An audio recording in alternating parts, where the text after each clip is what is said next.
SP or Schmesp. I'm still clearing the planet.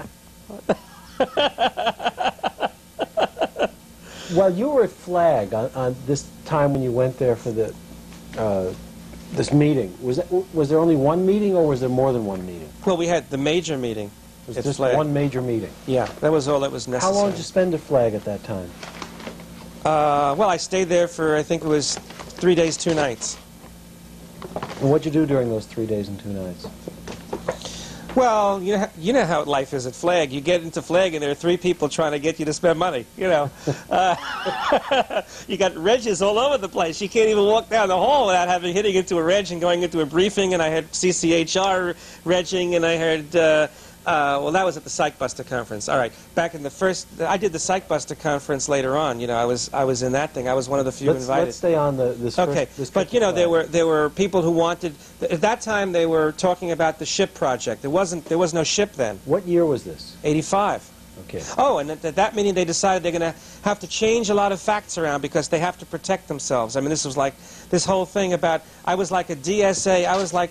You know, they had just switched over, you know, recently from the GO. Remember when the GO? Yes. Well, when was the GO disbanded again? It was it 83 or 84? Somewhere in that period. Yeah, and they just started with formulating the OSA, the Office of Special Affairs.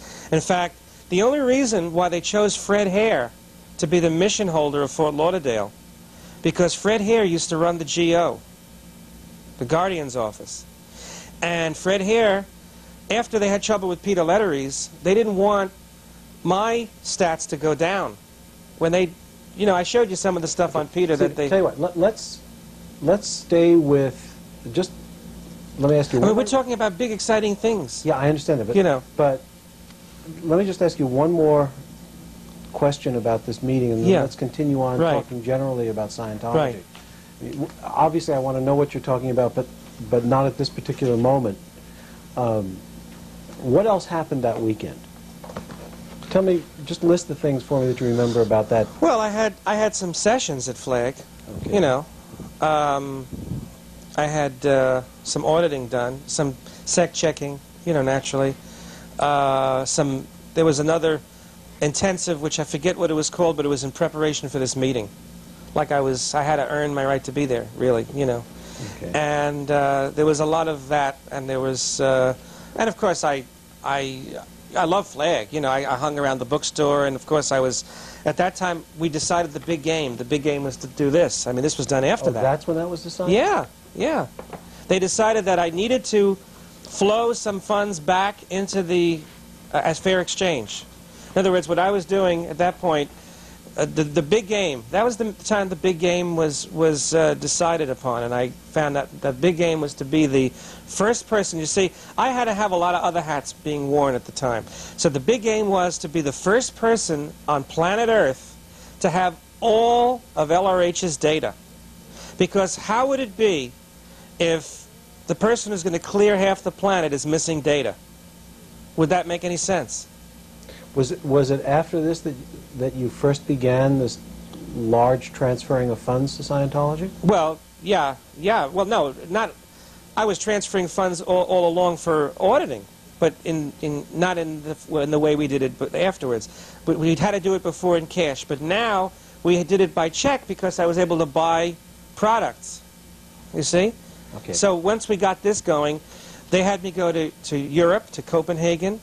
I did some co-auditing there too, as I told you about the Wall of Fire. And when I was in Copenhagen, I got a lot of missing tapes that they didn't even have at Flag. My job was to comb every warehouse, to find every bit of data, and I helped the org in a way which you wouldn't even believe how I helped the org.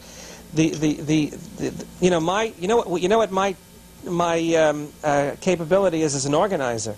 Mm-hmm. Every warehouse and stockroom of every major org was in shambles because of that. You know, when they had the problem with the GO and there was a lot of problems on the lines back in the early 80s, everything got screwed up. I'm the one who put every tape, every book in an organizational form. I organized Bridge, I organized Flag, and I organized NEP. Did you know that? No.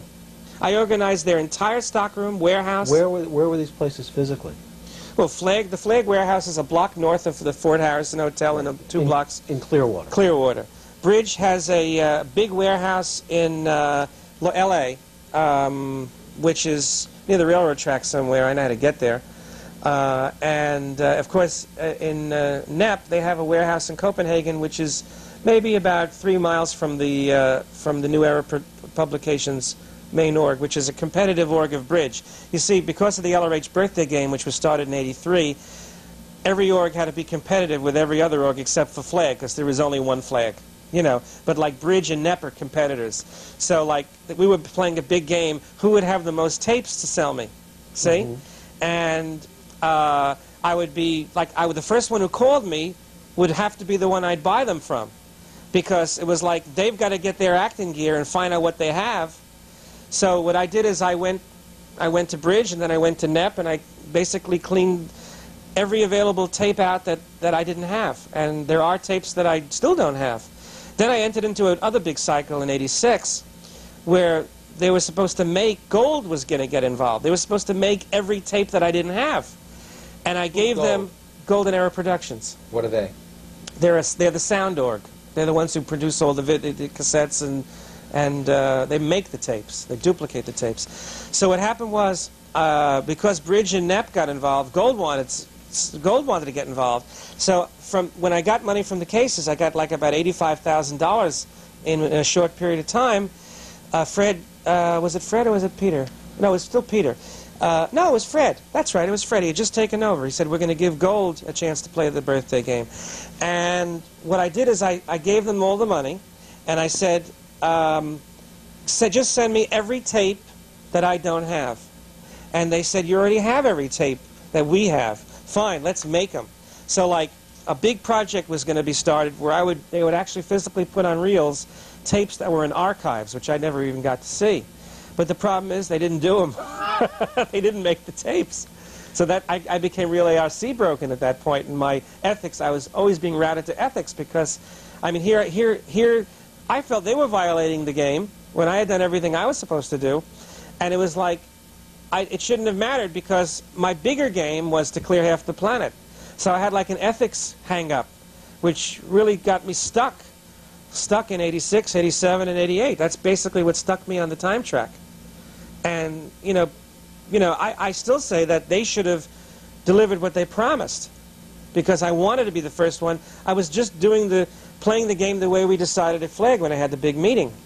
The last time we talked, you told me about what you learned about the OT8 level. You want to tell me that again? As far as being able to go there? Well, how OT8 is done, where it's done, and what the effects Okay, the of OT8 is Truth Revealed.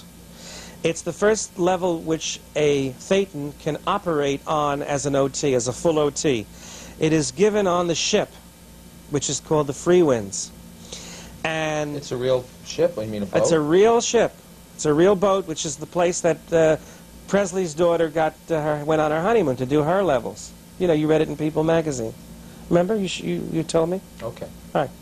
So, anyway, I was invited on the Free Winds to do some... in fact, had I not had the altercation with the government, I was scheduled to go to the Free Winds on October the 12th to do my Route to Infinity, Anatomy of Cause, and the Power of Simplicity courses. What would those have cost? Those 3 courses would have been about 10 grand. And it would have taken about a month. I would have spent a month on the Free Winds, And I was so, when I was coming back from Spain after I had visited the place where I was hung. Hung? I told you about that. Oh, you mean when you were hanged in the past? When I was hung in the 16th century in Malaga, Spain, where I didn't want to wear a tie. I found out in my auditing that I didn't want to wear a tie because I was hung, and I wanted to get that, reduce and eliminate the charge on that incident altogether. And I went to the courtyard in Malaga, Spain, where they hung me, and I mocked up the whole visio of the hanging. I actually exteriorized and saw myself being hung, and I was back in the past, back there. I was the executioner. I was the victim. You know how to do a mock-up Sure. processing. You know, you have to be everyone that you see in the picture. You have to be every person